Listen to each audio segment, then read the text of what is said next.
Assalamualaikum warahmatullahi wabarakatuh. Malam ini, izinkan saya mengajak Anda menyusuri sebuah kisah gelap yang berakar di tempat paling ramai, namun menyimpan rahasia paling kelam. Di balik cahaya lampu dan tawa pengunjung alan-alan Pemelang, ada aroma ceker ayam yang tak sekadar menggoda selera, melainkan memanggil sesuatu dari dunia lain.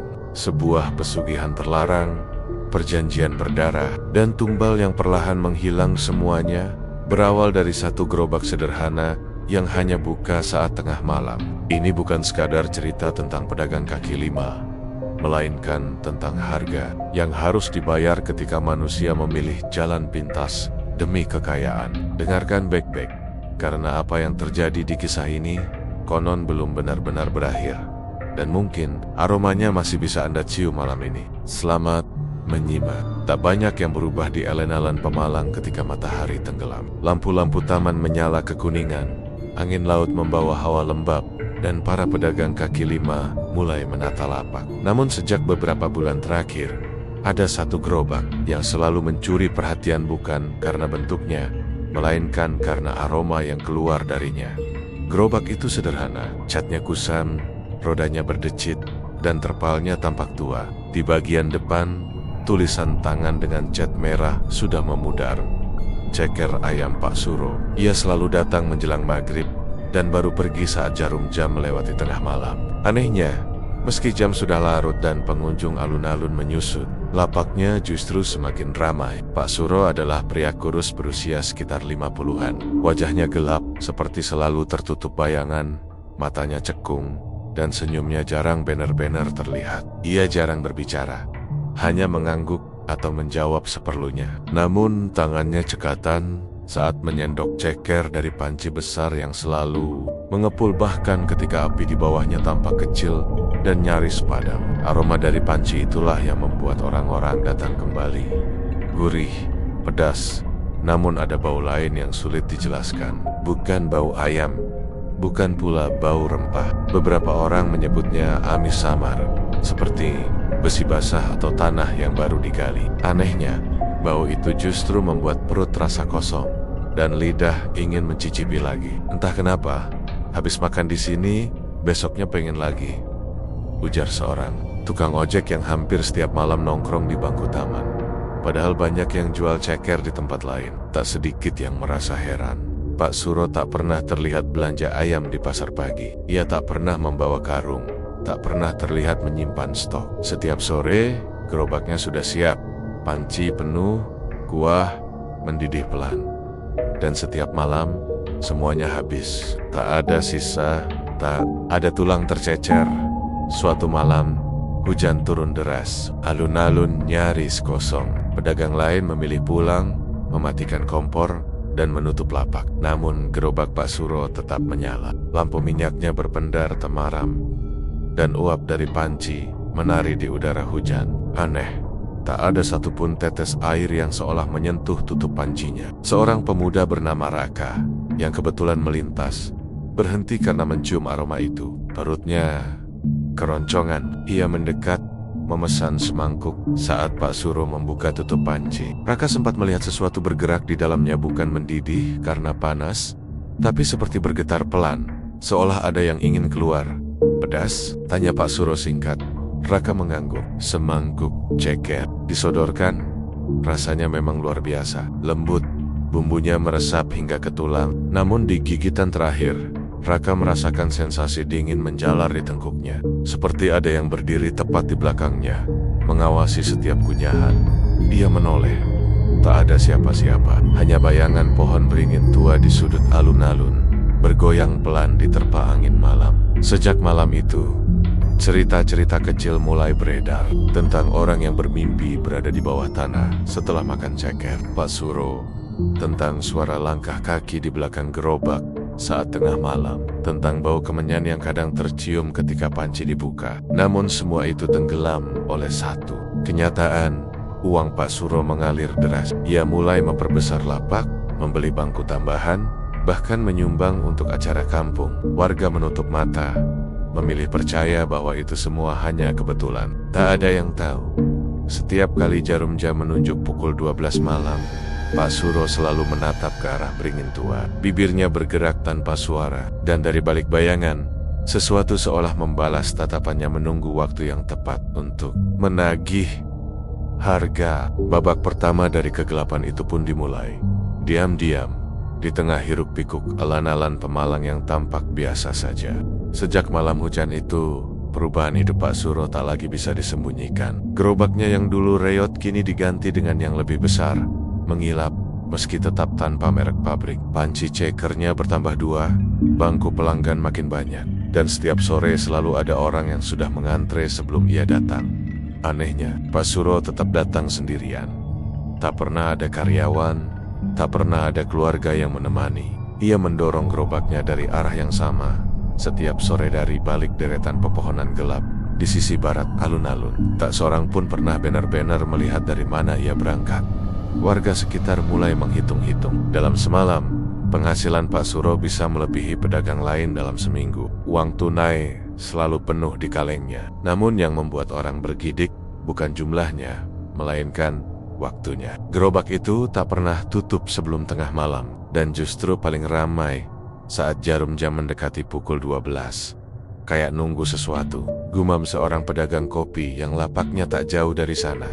Beberapa pelanggan mengaku mengalami hal aneh setelah rutin menyantap ceker Pak Suro.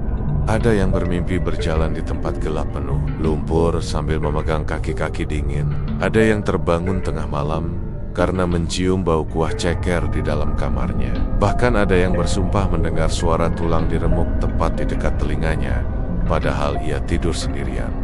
Namun anehnya, tak satu pun dari mereka berhenti datang. Rasa nagih itu bukan sekadar soal lidah. Ada dorongan yang sulit dijelaskan, seperti rasa lapar yang bukan berasal dari perut. Semakin sering makan, semakin ingin kembali. Seolah ada sesuatu dalam kuah ceker itu yang menanamkan panggilan halus di dalam kepala. Suatu sore, seorang ibu penjual sayur memperhatikan hal yang selama ini luput dari pandangan orang-orang. Ia melihat Pak Suro menuang isi panci ke mangkuk pelanggan, tanpa pernah terlihat mengaduk atau menambah apapun. Panci itu seperti tak pernah berkurang. Saat ia mendekat untuk memastikan, Pak Suro tiba-tiba menoleh. Tatapan matanya membuat langkah ibu itu terhenti. Dingin, kosong, seperti menatap dari tempat yang sangat jauh. "Mau pesan?" tanya Pak Suro. Ibu itu menggeleng cepat, lalu pergi dengan jantung berdegup kencang. Malam itu, ia demam tinggi dan mengigau tentang kaki-kaki yang merayap di bawah tempat tidurnya. Sementara itu, perubahan mulai terjadi pada tubuh Pak Suro sendiri. Kulit tangannya menghitam seperti bekas terbakar. Kuku-kukunya memanjang dan keras. Ia mulai sering mengikat kain hitam di pergelangan kaki kanannya, seolah menyembunyikan sesuatu. Jika berjalan terlalu cepat, terdengar suara seperti tulang retak dari balik celananya. Tiap malam Jumat, tepat saat pengunjung membludak, Pak Suro selalu meninggalkan gerobaknya sebentar. Ia berjalan ke arah beringin tua di sudut alun-alun, berdiri, diam selama beberapa menit, lalu kembali dengan wajah pucat dan keringat dingin mengalir di pelipisnya. Sejak itu, dagangannya selalu ludes tanpa sisa. Tak ada yang tahu, di balik rezeki yang terus mengalir itu, ada hitungan lain yang sedang berjalan. Hitungan yang tak menggunakan uang, melainkan waktu dan nyawa. Dan semakin ramai gerobak Pak Suro, semakin dekat pula saat perhitungan itu harus dibayar. Tak ada yang menyadari sejak kapan Pak Suro mulai membawa aturan. Bukan aturan tertulis, bukan pula ancaman terang-terangan. Hanya satu kalimat pendek yang selalu ia ucapkan dengan nada datar. Namun entah mengapa membuat siapapun yang mendengarnya merasa tak nyaman. Kalau jarum jam sudah lewat 12, jangan buka panci yang besar. Kalimat itu pertama kali terdengar oleh Denny, seorang pemuda pengangguran yang akhirnya diajak Pak Suro membantu berjualan. Denny tak tahu mengapa ia menerima tawaran itu begitu saja. Seolah ada dorongan halus yang membuatnya mengangguk tanpa banyak berpikir. Awalnya, pekerjaan itu terasa mudah. Menata bangku, mencuci mangkuk, menerima uang. Tapi satu hal yang selalu membuat bulu kuduknya berdiri. Panci terbesar di atas kompor belakang. Panci itu berbeda. Tutupnya hitam legam, lebih tebal dari yang lain, dan selalu diikat dengan kawat kasar. Setiap kali Denny mendekat, ia bisa merasakan hawa dingin merayap ke betisnya. Padahal api kompor menyala, Yang itu jangan disentuh, ujar Pak Suro suatu malam tanpa menoleh. Kalau kau masih ingin pulang dengan kaki lengkap. Denny tertawa kecil, mengira itu hanya guyonan orang tua. Namun saat ia perhatikan lebih saksama, wajah Pak Suro sama sekali tak menunjukkan tanda bercanda. Matanya menatap panci itu, seperti menatap makhluk hidup. Menjelang tengah malam, suasana alun-alun berubah. Angin berhenti, suara serangga menghilang. Pengunjung yang tersisa makan dalam diam, seolah sedang terburu-buru. Sementara bayangan pohon beringin memanjang tak wajar, menutupi sebagian gerobak. Denny mulai mendengar suara-suara aneh, bukan dari luar, melainkan dari dalam panci besar itu. Suara gesekan, pelan, seperti kuku menggores besi. Sesekali diselingi bunyi krek-krek, mirip sendi yang dipaksa bergerak. Ketika Denny menoleh ke arah Pak Suro, lelaki itu hanya mengencangkan ikatan kain hitam di kakinya dan berbisik lirih, seperti sedang menenangkan sesuatu. Malam itu, Pak Suro harus pergi sebentar ke arah beringin tua. Ia meninggalkan gerobak pada Denny tepat 5 menit sebelum jam 12. "Jangan buka apapun," katanya pelan.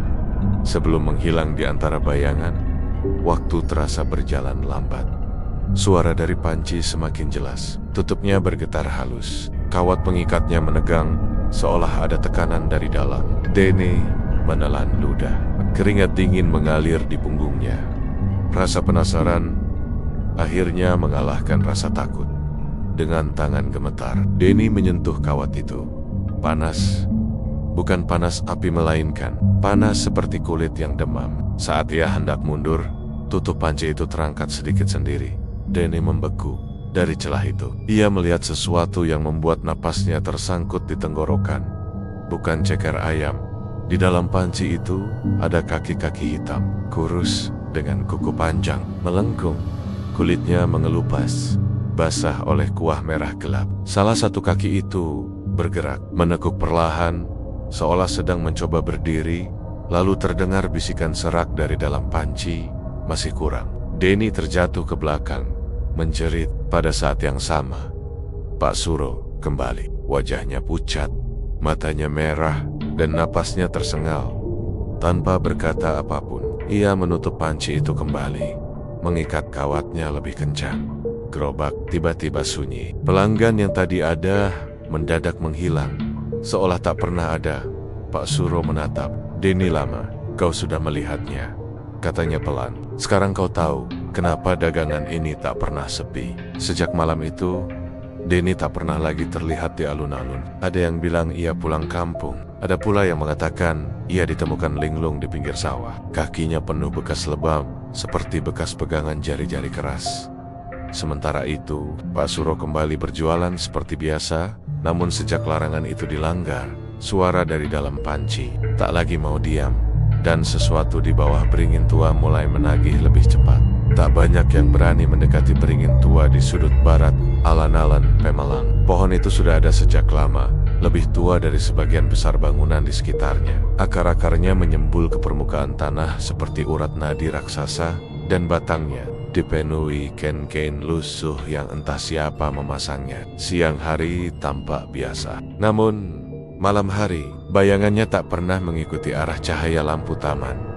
Di sanalah Pak Suro selalu melangkah setiap malam Jumat. Malam itu hujan rintik turun pelan.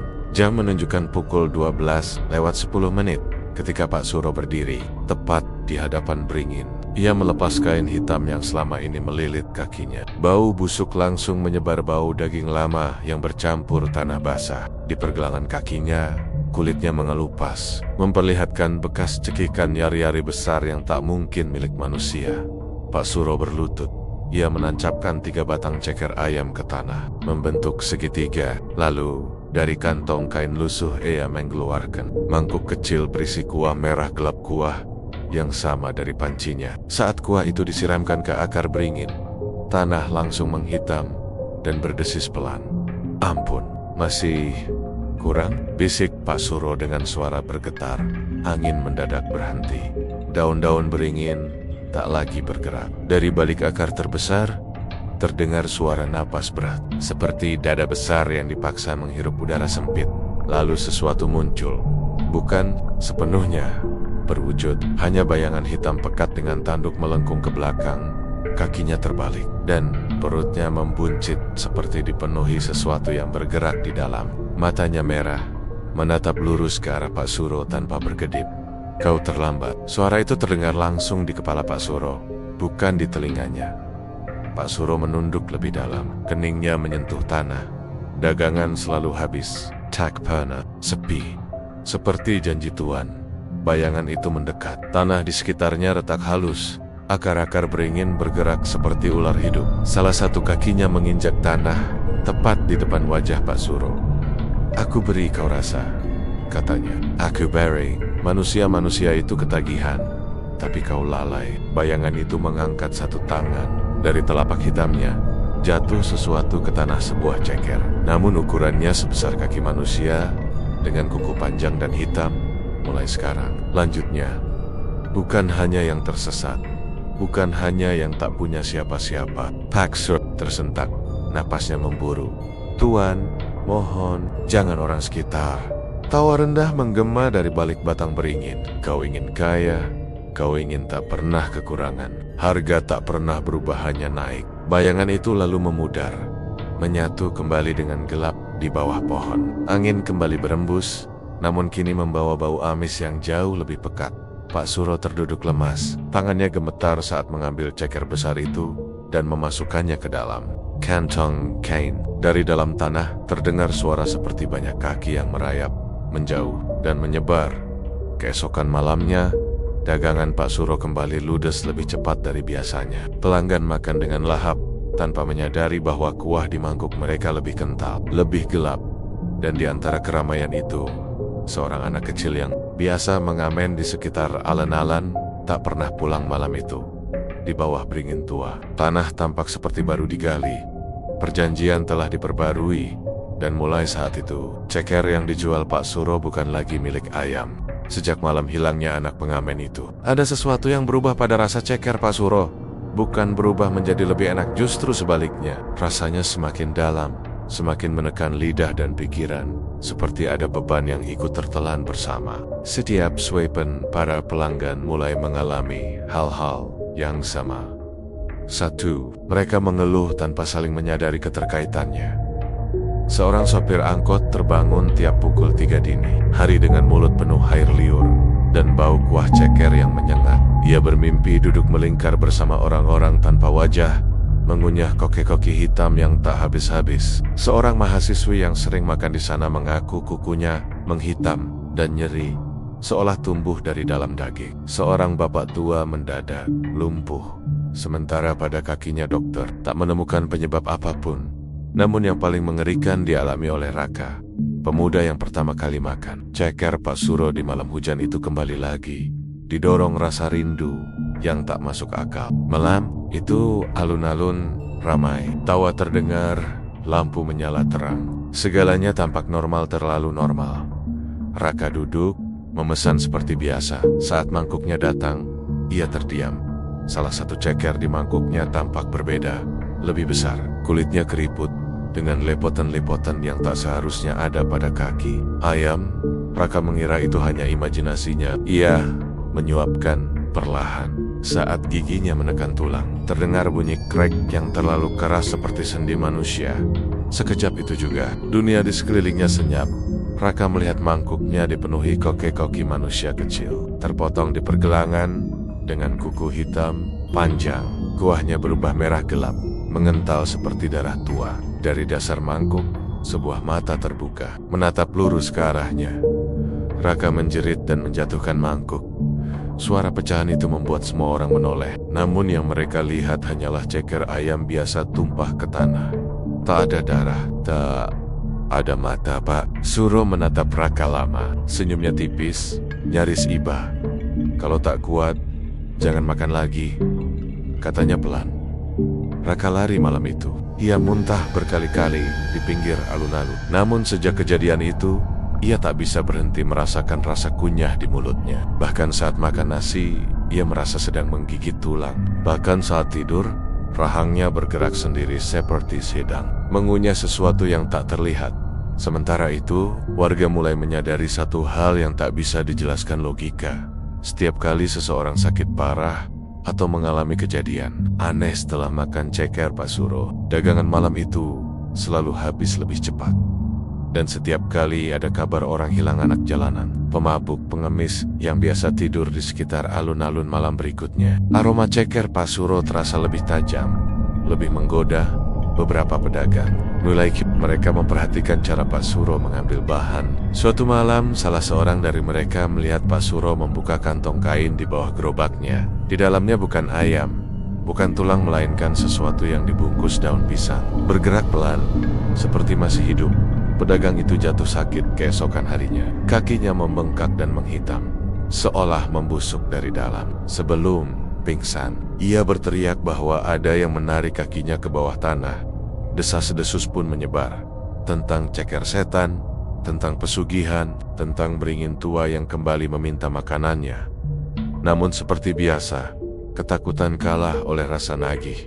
Gerobak Pak Suro tetap ramai, dan di bawah beringin tua, tanah kembali terlihat basah seolah baru saja menerima bagian terlezatnya. Hilangnya anak pengamen itu awalnya dianggap biasa. Alun-alun memang kerap menelan orang-orang kecil tanpa jejak datang, tidur di bangku taman, lalu lenyap seolah tak pernah ada.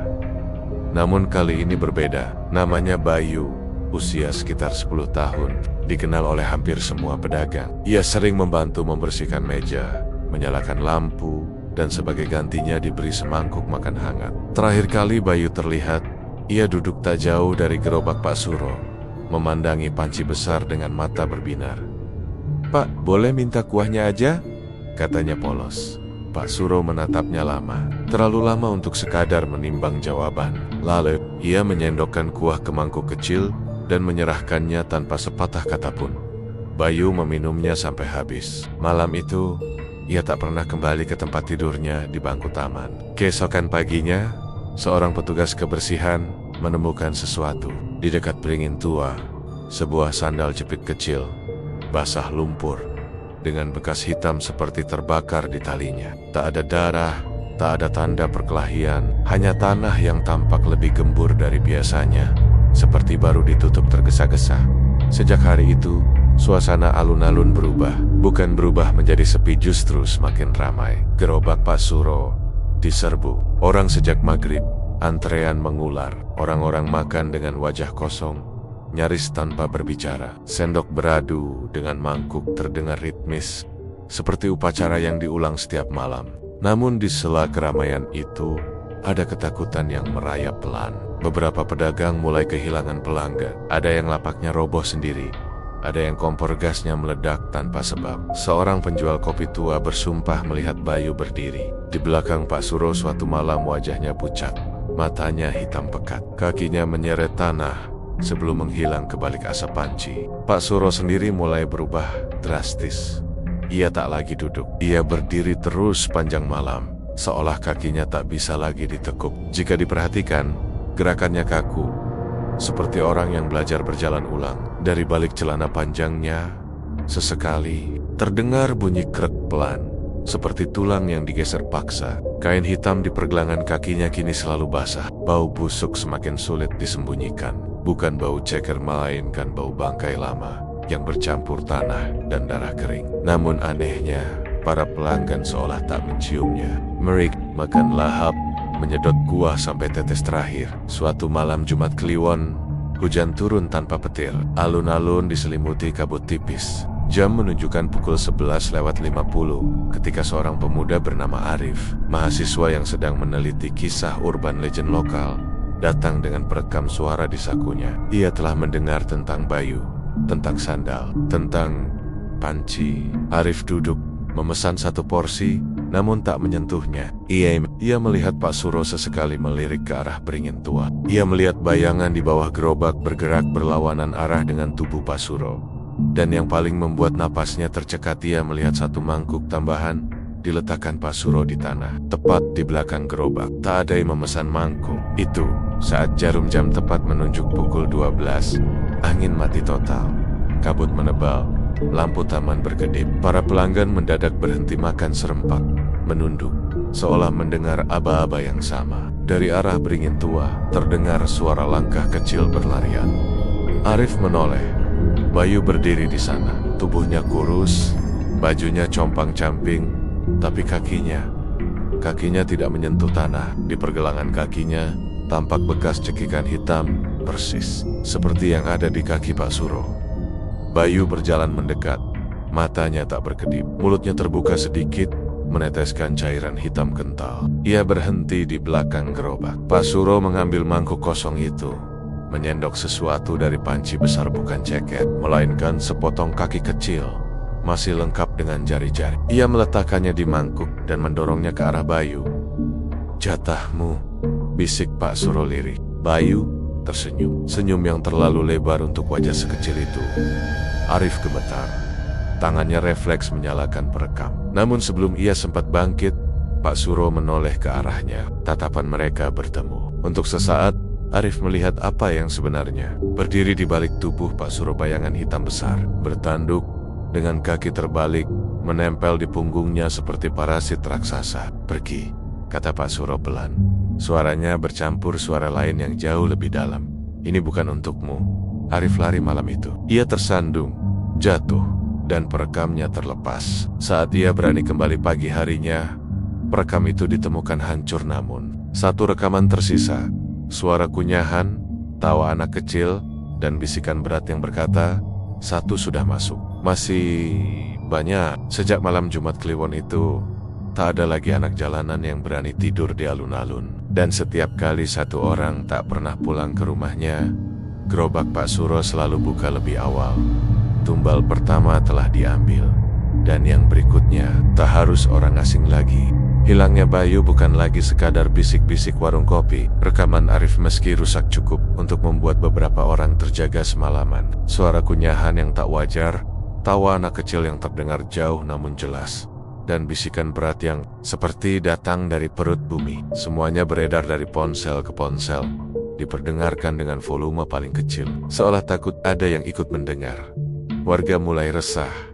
Beberapa orang tua melarang anaknya bermain di alun-alun setelah maghrib. Pedagang yang dulu acuh kini saling bertukar pandang tiap kali aroma ceker itu menguar. Namun anehnya, gerobak Pak Suro tetap ramai seakan ada dua dunia yang berjalan berdampingan. Satu diliputi ketakutan, satu lagi tenggelam dalam ketagihan. Pada malam Selasa Kliwon, seorang pria tua datang ke alun-alun dengan langkah mantap. Namanya Mbah Wiryo, dikenal sebagai orang pintar dari desa sebelah. Rambutnya putih, matanya tajam, dan di lehernya tergantung tasbih kayu tua. Ia tak langsung mendekati gerobak. Ia berkeliling dulu, menyentuh tanah, menghirup udara, dan berhenti.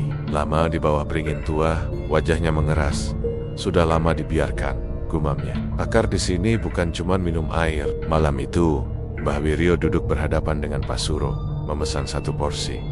Ia tak makan. Ia menatap panci besar yang mengepul dengan sorot mata menembus. Pak Suro membalas tatapan itu untuk pertama kalinya. Tampak gentar. "Kau menambatkan sesuatu di sini," kata Mbah Wiryo pelan. "Dan sesuatu itu menambatkan dirimu." Pak Suro tersenyum tipis. "Saya cuma jualan, Mbah." "Tidak," jawab Mbah Wiryo. "Kau dipakai." Angin mendadak berembus kencang. Lampu taman berkedip. Panci besar itu bergetar. Kawatnya menegang. Dari balik tutupnya, terdengar suara gesekan yang tak sabar. Mbah Wiryo berdiri.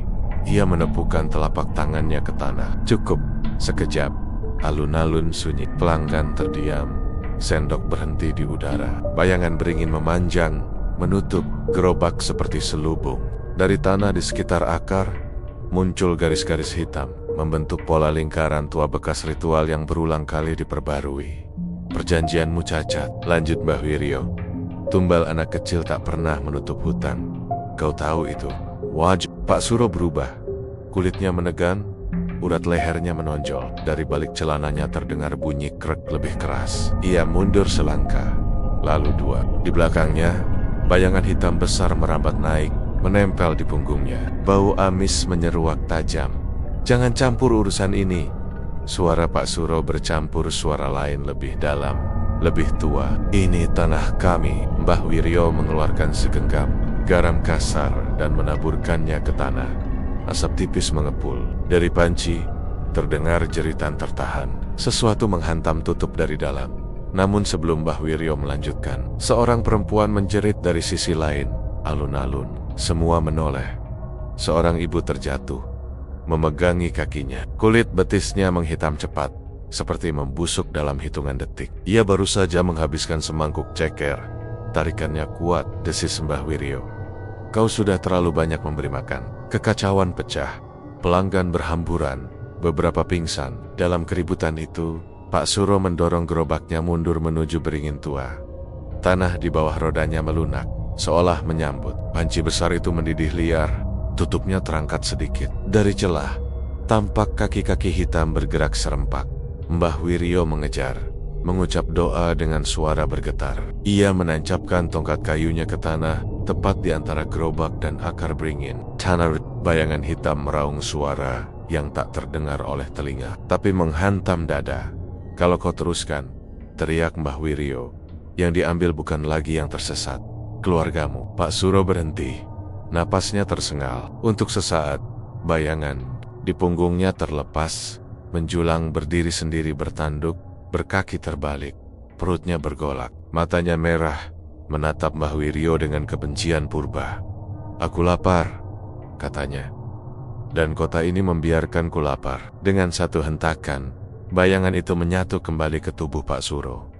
Gerobak berhenti, panci mereda, tapi bukan berarti jinak. Mbah Wiryo mundur perlahan. Aku tak bisa menutup ini sendirian, katanya lirih pada warga yang mulai berkumpul. Harus diputus. Malam Jumat depan, dengan harga yang akan ditagih sekarang. Pak Suro menatap sekeliling. Wajahnya retak antara takut dan pasrah. Pertama kalinya, ia menutup lapak sebelum tengah malam. Gerobak didorong pergi, meninggalkan jejak basah di tanah. Namun teror belum usai. Malam-malam berikutnya, orang-orang mulai melihat Bayu berdiri di sudut-sudut gelap, mengajak anak lain bermain. Suara kunyahan terdengar dari selokan. Dan di rumah Pak Suro yang jarang diketahui, orang lampu menyala sepanjang malam. Diiringi suara langkah mondar-mandir, seolah ada banyak kaki yang sedang menghitung waktu.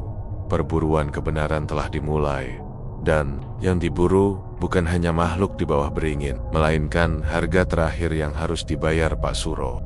Malam Jumat itu datang lebih cepat dari yang diharapkan. Langit Pemalang menggantung rendah, kelabu, seolah menekan atap-atap rumah. Sejak sore, angin berembus panas lalu tiba-tiba dingin, membuat orang-orang gelisah tanpa tahu sebabnya. Alun-alun ditutup lebih awal. Lampu taman dipadamkan satu persatu. Namun di sudut barat di bawah beringin tua kegelapan, justru tampak hidup Pak Suro. Tak berjualan malam itu. Untuk pertama kalinya sejak bertahun-tahun, gerobaknya terkunci. Di halaman rumahnya, rumah kecil itu berada di gang sempit, dekat sungai. Dari luar tampak biasa. Namun tetangga mengaku mencium bau amis pekat sejak sore. Seperti kuah ceker basi yang direbus terlalu lama. Dari dalam, terdengar langkah-langkah mondar-mandir bukan satu, melainkan banyak disertai bunyi krek sendi yang saling bersahutan. Pak Suro duduk di lantai, punggungnya bersandar ke dinding. Kain hitam di kakinya sudah tak mampu menutup apa-apa. Lagi, kulit pergelangannya mengelupas, memperlihatkan tulang yang menghitam. Setiap kali ia mencoba berdiri, kakinya bergetar seperti menolak perintah. Belum, bisik suara itu dari dalam dirinya. Belum sekarang. Bayangan hitam bertanduk itu tak lagi muncul sebagai sosok terpisah. Ia kini tinggal di dalam. Pak Suro menekan tulang rusuknya dari dalam, menggerakkan lidahnya saat berbicara, meminjam matanya untuk melihat dunia. Pak Suro tahu waktunya hampir habis. Di alun-alun, Mbah Wiryo memimpin persiapan. Ia tak sendiri. Ada dua orang tua lain, masing-masing membawa pusaka yang jarang disentuh, sebuah keris pendek berkarat, dan kendi tanah liat berisi air doa. Mereka menggambar lingkaran besar di tanah dengan kapur dan garam, tepat mengurung beringin tua. Akar-akar yang menyentuh garis itu berasap tipis, seolah terbakar dari dalam. Ini bukan pengusiran, kata Mbah Wiryo kepada warga yang menonton dari jauh. Ini pemutusan. Kalau gagal, yang diminta bukan lagi satu. Tepat tengah malam, angin mati, tanah di bawah beringin berdenyut. Dari sela akar, cairan hitam merembes, mengalir seperti darah kental. Bau amis memuncak, membuat beberapa orang muntah. Dan saat itulah Pak Suro datang. Ia berjalan tertatih, sendirian, tanpa gerobak. Setiap langkahnya meninggalkan jejak hitam yang segera diserap tanah. Wajahnya pucat, matanya merah, bibirnya bergerak-gerak seolah sedang berdebat dengan sesuatu yang tak terlihat. "Aku datang," katanya, namun suaranya berlapis, bercampur dengungan rendah yang membuat dada bergetar. Mbah Wiryo menatapnya lama. "Kau tahu apa yang diminta?" Pak Suro tertawa pendek. "Aku sudah memberi banyak." "Tidak," jawab Mbah Wiryo. "Kau meminjam, sekarang saatnya mengembalikan." Bayangan itu meronta di dalam tubuh Pak Suro. Dadanya menggelembung aneh. Dari mulutnya keluar uap hitam, membentuk wajah bertanduk yang sama. "Aku lapar," desisnya. "Berikan yang terakhir." Tanah di sekitar lingkaran retak. Dari kegelapan, muncul sosok-sosok kecil anak-anak tanpa bayangan, termasuk Bayu. Mereka berdiri berderet, menatap Pak Suro dengan mata kosong. Bayu melangkah maju, mengangkat tangan kecilnya. "Pak, giliranku habis," katanya lirih. Pak Suro menongus, air matanya hitam. Mbah Wiryo mengangkat kendi. "Pilihanmu satu, Suro. Putuskan ikatan dengan dirimu, atau biarkan ia memilih orang lain." Pak Suro bergetar hebat. Ia menoleh ke warga, ke wajah-wajah yang dulu makan dari tangannya. Tertawa di bangkunya, memanggilnya dengan ramah. Ia menutup mata, lalu berlutut. "Aku," katanya pelan, "ambil aku." Jeritan pecah, bukan jeritan manusia. Bayangan bertanduk itu keluar paksa dari tubuh Pak Suro, memanjang seperti kabut hitam yang diperas. Tanah bergetar, akar beringin menjerit, mencambuk udara. Mbah Wiryo menancapkan keris ke tanah, tepat di tengah lingkaran. Garam menyala, putih. Air doa disiramkan ke akar. Bayangan itu meraung, mencoba kembali masuk. Pak Suro membuka kedua tangannya, memeluknya atau dipeluk olehnya, dan untuk sesaat, tubuhnya terlihat utuh kembali. Lalu semuanya runtuh. Tanah amblas Pak Suro dan bayangan itu terseret ke bawah, ditelan akar beringin yang membuka seperti mulut. Jeritan berhenti mendadak. Tanah menutup kembali, rata seolah tak pernah terjadi apa-apa. Hening. Angin kembali berembus. Bawai mes memit. Anak-anak tanpa bayangan menghilang satu persatu, termasuk Bayu. Lampu taman menyala kembali dengan cahaya pucat. Mbah Wiryo terduduk lemas. "Selesai," katanya lirih. "Harga dibayar." Namun saat fajar menyingsing, warga menemukan sesuatu yang membuat bulu kuduk berdiri di tepi alun-alun, tak jauh dari beringin tua. Sebuah gerobak berdiri rapi, bersih. Panci-pancinya mengilap. Di depannya terpasang tulisan cat merah yang baru. "Ceker ayam, buka malam ini." Dan dari panci yang dingin, terdengar bunyi pelan, krek-krek, seperti sendi yang sedang mencoba bergerak. Pagi setelah peristiwa itu, alun-alun Pemalang kembali ramai. Anak-anak berlarian, pedagang membuka lapak, dan orang-orang membicarakan kejadian semalam dengan suara setengah percaya. Beringin tua berdiri seperti biasa, diam, kokoh, seolah tak pernah membuka mulutnya. Tanah di sekitarnya rata, tak ada lubang, tak ada bekas ritual, hanya satu hal yang terasa berbeda. Udara di sudut barat lebih dingin dari tempat lain. Gerobak itu menghilang sebelum siang. Petugas kebersihan bersumpah tak melihat siapapun mendorongnya pergi. Ia hanya berpaling sebentar, dan saat menoleh kembali, gerobak itu tak ada. Panci-panci mengilap, tulisan cat merah semiwani alenyu. Seperti embun, warga menghela napas lega. Sebagian berdoa, sebagian memilih melupakan. Mbah Wiryo pulang ke desanya sore itu juga. Sebelum pergi, ia berpesan singkat, nyaris berbisik, "Kalau suatu malam kalian mencium aroma yang sama, jangan mendekat, tutup mata, tutup hidung, dan pergi." Pesan itu tak dipatuhi lama. Seminggu kemudian, tepat saat malam turun tanpa hujan, aroma gurih pedas kembali menguar. Bukan dari bawah beringin, melainkan dari sisi timur alun-alun. Dekat, deretan bangku taman yang baru dicat. Orang-orang saling pandang. Ada yang tertawa gugup, mengira itu pedagang baru. Ada yang langsung berbalik pulang, dadanya sesak oleh firasat lama. Gerobak itu kembali, tak persis sama, namun jelas serupa. Catnya lebih baru, rodanya lebih halus. Panci besar, tetap ada satu, di antaranya lebih gelap dari yang lain. Tulisan di depannya kini sederhana, rapi, seperti dicetak mesin, "Ceker malam." Pedagangnya bukan Pak Suro. Ia lebih muda, wajahnya bersih, senyumnya ramah. Ia pelanggan dengan suara ringan, tertawa kecil, dan tak menatap beringin tua sama sekali. Ia datang sendirian, pergi sendiri, dan selalu membuka lapak menjelang tengah malam. Malam pertama, hanya beberapa orang yang mencoba. Rasanya kata mereka, enak, beda. Malam kedua, bangku terisi penuh. Malam ketiga, antrean mengular. Ketagihan kembali bekerja, halus dan sabar, seperti jari yang mengetuk pintu pikiran. Namun, ada yang memperhatikan detail kecil.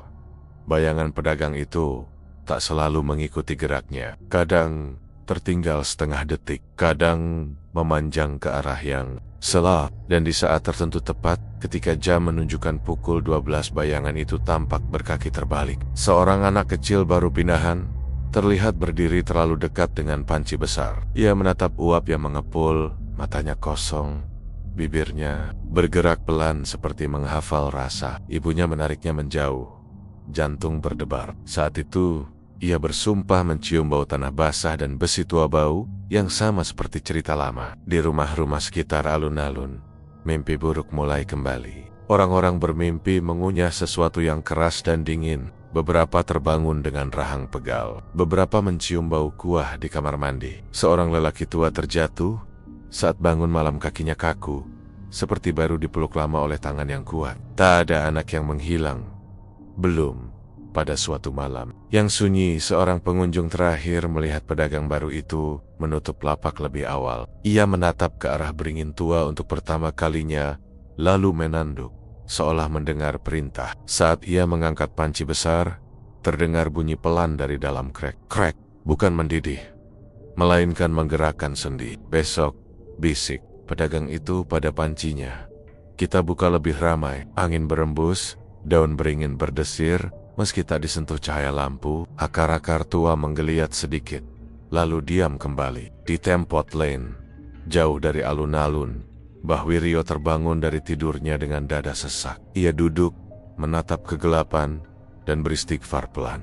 Belum selesai, katanya pada malam. Tak pernah benar-benar selesai. Pagi harinya, alun-alun Pemalang tampak biasa. Burung-burung kembali, anak-anak bersepeda.